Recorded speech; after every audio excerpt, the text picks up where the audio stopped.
안녕하십니까. 주역 64개 노트 정리. 이번 시간에는 풍내익에 관한 세 번째 시간입니다. 전체적으로는 229번째 노트 정리입니다. 이번 시간에는 63의 익지용 흉사에 대해서 살피고 64의 중행 고공종 이용 위의 천국에 대해서 물상을 한번 도출해 보겠습니다. 자, 먼저 한자 정리한 것을 같이 한번 읽어 보겠습니다. 63 익지용 흉사 63 익지용 흉사 무구 유부중행 고공 용규 보탬을 흉사에 쓰면 허물이 없다. 믿음을 가지고 중도를 행함이라. 공에게 공하는데 규로서 해야 하니라.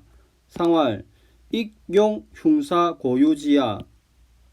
익용 흉사는 진실로 있을 때 행하니라. 이렇게 이야기합니다. 조금 다르게 설명하기에는 흉한 일을 도와주는 것은 본래부터 고유하게 있었다 이 말이죠. 고유하게 그러했다는 말이다. 이렇게 이야기합니다. 자, 효 위치를 보면은 기본적으로 이제 63은 이제 합계의 제일 위에 있죠. 그리고 바른 자리는 아닙니다. 그리고 응은 하고 있습니다. 그래서 이제 일반적으로 흉사, 익지용 흉사의 설명을 보면 크게 두 가지가 대립을 하고 있는데 약간 뉘앙스 차이입니다. 그의 흉사에 보탬을 주다, 즉 도와주는 일은 흉사에 한정한다, 이런 이제 조건절이죠. 도와주는 것은 흉한 일이 있을 때 도와주는 것이다, 이렇게 이야기합니다. 그 다음에 조금 다른 견해는 거의 비슷한데 조금 다른 견해는 그에게 보탬을 주어서 결국 이는 흉사를 다스리게 한다, 이렇게 이야기합니다. 이제 장치천 교수님은 일반적으로 이 효를 설명하시길 스스로 더함을 입은 뒤에는 그 성과를 독차지해서는 아니 되고 반드시 흉한 일을 처리하는 데 써라, 이렇게 이야기합니다. 즉 흉하고 험한 상황에 있는 사람을 도와야 한다, 이렇게 이야기합니다. 그 다음에 황태현 교수님은 또 이 효를 설명하시기를 그에게 보탬을 주어서 흉사를 다스리게 무사하게 하는데 이렇게 하는 방법은 성실한 마음을 가지고 빨리 지름길로 가서 공에게 알려서, 이 알리는 수단은 규죠. 심표 규를 보여서 자국의 흉사를 알린 덕택에 빠르게 일을 처리했다, 이렇게 이야기합니다. 그럼 이런 흉사에서 도움을 받는 사람은 우리가 밑에 사람이라 생각할 수도 있는데 황 교수님은 도움을 받는 자가 천자일 수도 있고 제후일 수도 있다, 이렇게 이야기합니다. 정현이라는 학자는 이 효를 설명하시기에 왕이 사람을 보내서 제후를 징계함에 재난과 기근이 든 나라면은 심표를 보내서 왕명을 전한다고 이야기합니다. 그래서 지금은 사자가 부조를 지니고 가는 것과 같다. 즉 얘기에서 이 규의 의미를 보면은 규를 가지고 가는 것은 사신이 거듭해서 일처리를 잘 해달라고 당부하기 위해서다, 이렇게 이야기합니다. 다산은 이제 설명하시기를 보태어 주니 흉사에 쓰는 것이다. 허물이 없을 것이다. 믿음이 있으니 이 중행을 사신인 중행을 밑에도 나오지만 이 중행을 중도를 행하다로 보지 않고 사신 중행으로 봅니다. 중행이 공에게 천자의 명을 고함에 규를 쓴다고 이야기합니다. 즉 심표를 쓴다. 또한 보태어 흉사에 쓰는 것은 어려울 때를 대비하여 본래부터 저축해 두고 있는 것을 쓰는 것이다, 이렇게 이야기합니다. 그러면 우리 실천적으로 효를 받았을 때 이 익지가 의미가 무엇인지, 보탬을 준다는 의미가 무엇이고 여기서 흉의 내용이 무엇인지, 흉의 구체적인 내용은 안 나와 있죠. 재난인지 무엇인지, 그 다음에 이제 심표를 사용한다고 했는데 이 심표가 어떠한 의미를 가지는지 검토할 필요가 있을 것 같습니다. 그리고 원래부터 그러했다, 고유지야도 이제 그 성질이 무엇인지, 구체적인 상징성이 무엇인지 검토를 해야 될 것 같습니다. 육사를 살피겠습니다. 중행, 고공종, 이용, 위의 천국. 중도를 행함이면 중에게 고를 고하여 따르게 하리니 의지에서 나라를 옮기게 함이 이로우니라. 상활, 고공종 이익지야. 공에게 고하여 따르게 한다는 것은 백성들을 유익하게 할 뜻이니라 이야기합니다.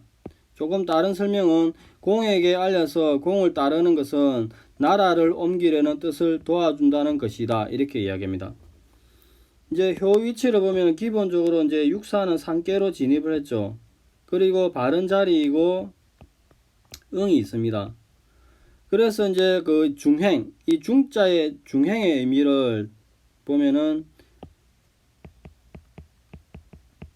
그 다사는 이 중행을 신하로 보는데 다른 견해는 이거를 이제 중도를 행한다 이렇게 이야기합니다. 말 그대로 중도를 행한다 이렇게 봅니다. 그래서 설명을 보면은 중도를 지키고 공정하게 일을 처리하는데 이런 식으로 일을 처리해서 왕공에게 고하면은 왕공이 그 말을 듣고 받아들인다고 이야기합니다. 황태현 교수님은 744페이지에서 교수님 책을 보는 것이 가장 좋습니다. 계속 설명하지만 평소에 중덕을 행하여 살아온 육사인데 사위는 육사 대신의 자리죠. 내가 이 내는 충신, 효자, 인자, 의인 모두가 해당될 수 있습니다. 공에게 알려서 나의 계획을 따르게 하는데 그 방법과 내용이 결국에는 공이 나에게 의지한 것을 이용해서 나라를 옮기는 것이라고 이야기합니다. 그래서 이러한 것은 평소에 내가 실행한 덕행과 나에 대한 공의 믿음을 미천으로 공의 뜻을 보강한 것이다. 이렇게 이야기합니다. 그래서 결국에 이런 나에 대한 믿음의 결과로 이루어졌다. 이렇게 보는 거죠. 다사는 중행을 사신으로 봅니다. 사신, 신하. 다사는 사신인 중행씨가 천하의 명을 공에게 고함해 공이 그 명을 따르니 천자에게 의지하여서 제후가 도읍을 옮기는 것이 이로운 것이다. 이렇게 이야기합니다. 그러면 우리가 실천적으로 이제 효를 봤을 때 중행, 사신인지 중도를 행하는 것인지, 그 다음에 알린다고 이야기하는데 무엇을 알리는지, 공이 누구를 이야기하는 건지, 그 다음 여기에 나온 제일 중요한 이용위 천구, 이제 그 천도, 도시를 옮긴다고 이야기하는데 이 도시를 옮긴다는 의미가 어떠한 상징성을 가지는지 고민을 해야 될 것 같습니다. 근데 이게 중요한 일이고 어렵고 험난한 큰 계획이다 이렇게 생각할 수도 있죠. 자, 여기가 이제 여기까지가 일반적인 설명이고 다산의 설명을 같이 보겠습니다. 많이 길고 복잡합니다. 혹익지 흉사 무구 유부중행 고공용구 상활 이경흉사 고유지야 보태어 주니 흉사에 쓰는 것이므로 허물이 없을 것이다. 믿음이 있으니 사신인 중행이 공에게 천자의 명령을 고함해 규를 쓰는 것이다. 상활 보태어서 흉사에 쓰는 것은 어려울 때를 대비하여 본래 저축에 두고 있는 것을 쓰는 것이다. 이렇게 이야기합니다.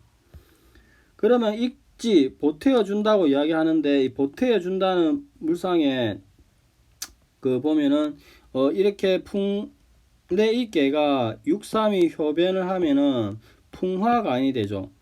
그래서 직계인 풍화가인은 이렇게 따와 다른 직계의 모계인 천산둥과 풍택중부에서 이렇게 왔죠. 그러니까 천산둥계 시절에서 보면은 이렇게 양강사가 강이 이렇게 사가 일로 이렇게 내려오는 거죠. 그래서 위에서 이렇게 들어서 아래를 보태는 물상이 나오는 거죠. 그 다음에 또 다른 모계인 풍택중부는 이렇게 6이 3이 이로운 상황과 동시에 상대적으로 2가 3으로 이렇게 올라가는 거죠. 그래서 이렇게 3이 2로 내려온 상황을 아래를 드러내는 게 아니라고 합니다. 결국에는 또 상대적으로 2가 3이 올라가는 측면도 있죠. 결국에는 이 의미가 보태는 것이 있어도 드러내는 것은 없다. 그래서 익지의 물상이 나온다고 이야기합니다.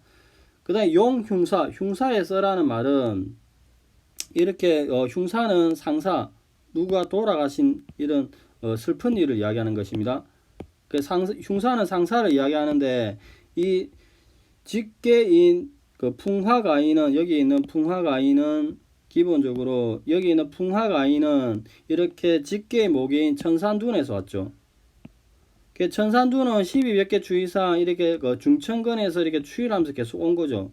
그래서 건천이 이제 처음에 이렇게 추일하다가 천풍구가 되고 건천이 이렇게 추일해서 건천이 천풍구가 되고 그 다음에 천산둔이 되면은 학계가 이렇게 간의 죽음이 나오는 거죠. 그래서 이 죽음의 이르러서 상사가 있으니 이렇게 추위를 하게 되면은 리의 물상이 두 개가 나오죠.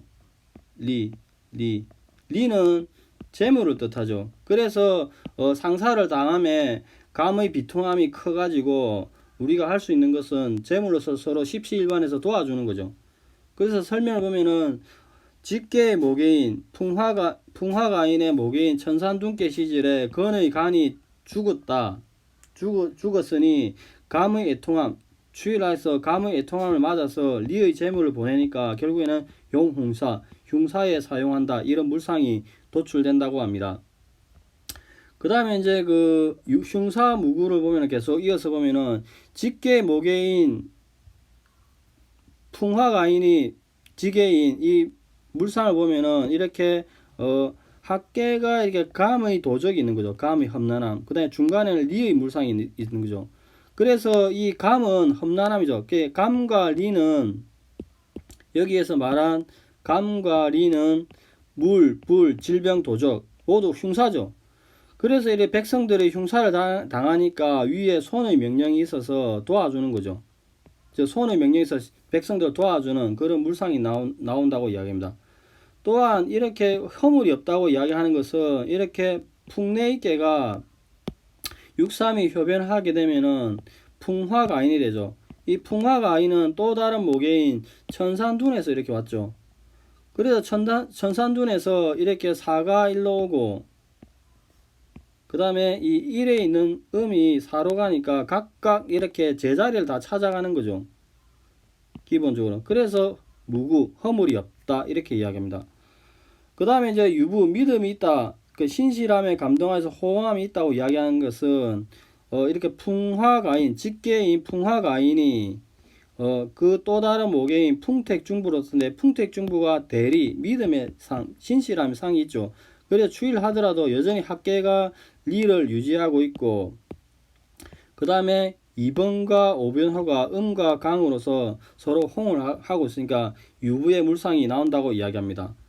그 다음에 중행의 또 물상을 보면은 중행은 중도를 행한다 이런 의미가 아니라 사신을 이야기한다 했죠. 그 다사는. 그래서 사신의 의미를 보면은 이렇게 풍화가인 직계를 보면은 직계의 모계에는 천산둔과 풍택중부로부터 두 개로 도출되는데 천산둔을 보면은 이렇게 건왕이 위에 있죠. 그 다음에 밑에는 간 죽음이 있죠. 그래서 둔계 시전에는 왕이 이렇게 위에 있고 그 다음에 백성들은 학계 간의 산 아래서 지금 죽게 될 처지에 있으니까 이를 구제하기 위해서 네 번째 자리에 있는 간의 신하가 이렇게 아래로 내려오는 거죠.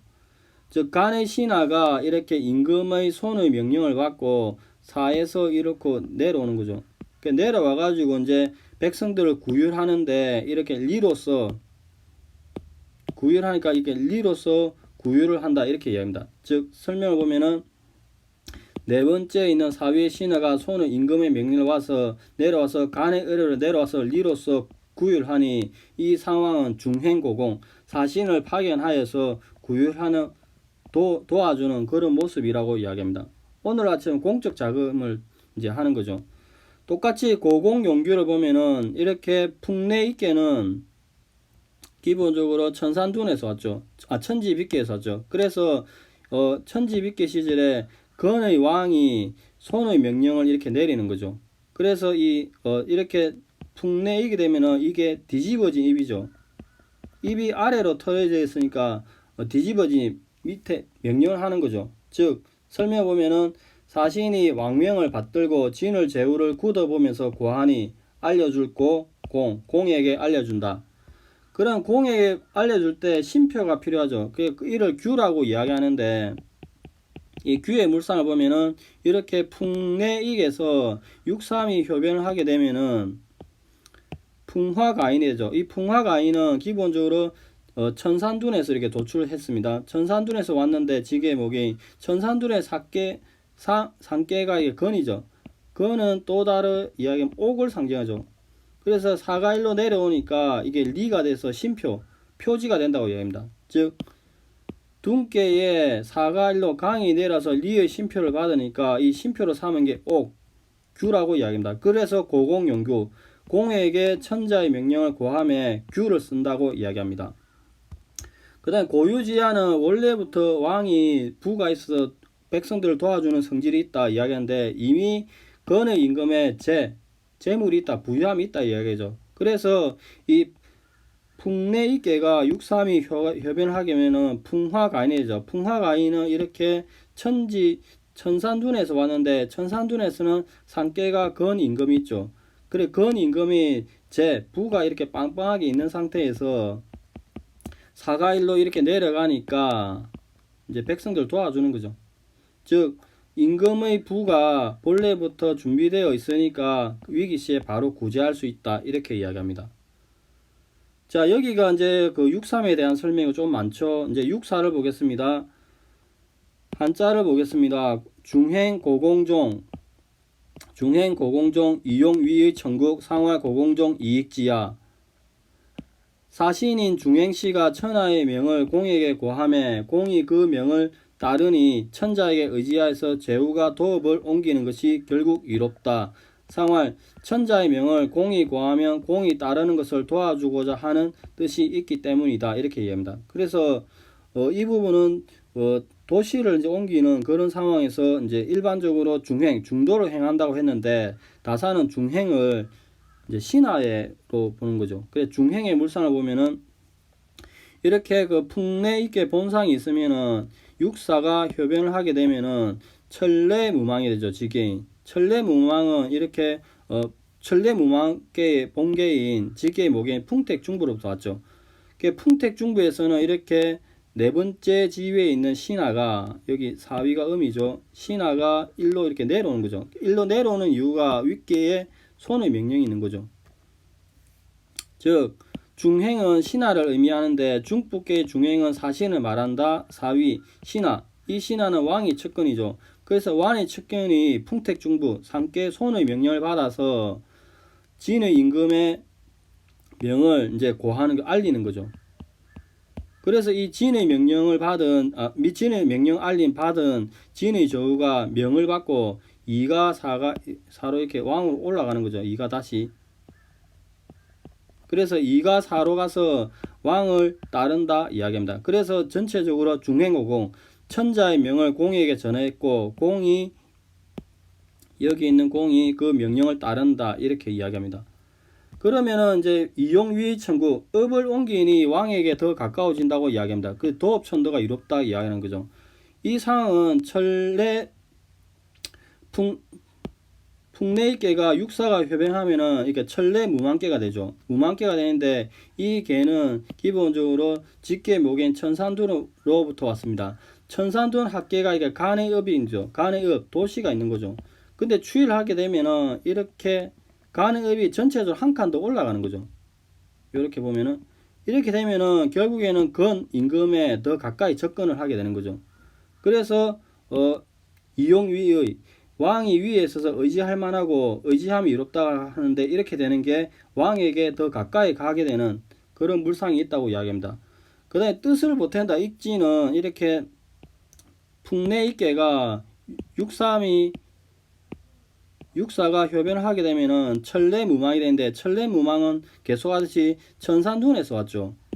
그래서 천산둔에서 이제 하나의 강이 3이 일로 이렇게 내려오는 거죠. 강이 아래로 내려오고, 그 다음에 하옥계가 전체적으로 니의 의지를 이루니 뜻을 이룬다, 이렇게 얘기합니다. 그래서 뜻을 보탠다는 의미를 도출해냅니다. 자, 글을 한번 마지막으로 읽어보겠습니다. 사신인 중행씨가 천자의 명을 공에게 고함에 공이 그 명령을 따르니 천자에게 의지하여서 제후가 도읍을 옮기는 것이 이로울 것이다. 상활, 천자의 명을 공이 고하면 공이 따르는 것을 도와주고자 하는 뜻이 있기 때문이다, 이렇게 이야기합니다. 결국에 천국은 이제 도시를 옮기는 건데, 이게 시스템을 옮긴다, 조금 넓게 다른 상징성도 있으니까 이거는 조금 더 고민을 할 필요가 있을 것 같습니다. 자, 오늘은 그 풍내익의 6.3과 6.4에서 살펴봤는데, 다산의 설명이 매우 길고 어려웠죠. 6.3에서도 여기서는 흉사가 무엇인지, 그 다음에 이제 중도를 행한다고 했는데 또 다른 견해도 있고, 그 다음에 원래 그렇다, 고유지하가 어떤 성격을 가지는지 고민을 할 필요가 있을 것 같습니다. 6사에서는 똑같습니다. 중도를 행한다의 의미와 도시를 옮기는 이 상징성이 무엇인지 검토를 할 필요가 있을 것 같습니다. 자, 오늘은 여기까지 하겠습니다. 감사합니다.